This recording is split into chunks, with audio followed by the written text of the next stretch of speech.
Rumi says कि silence gives answers.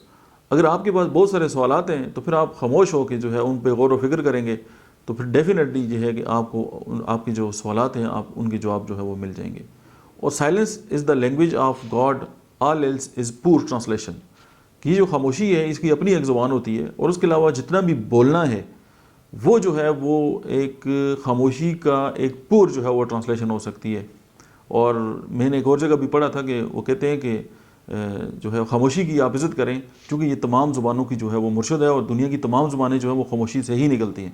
लेकिन अगर आपके ज़हन में सवालात हैं और आप चुप होकर जो है उन पर गौर व फिक्र करते हैं और अपने अंदर जो है वो डूबते हैं तो डेफिनेटली आपको इस ज़िंदगी की हकीकत का पता चलता है और आपको बहुत सारे सवालात के जवाब खुद ब खुद मिल जाते हैं।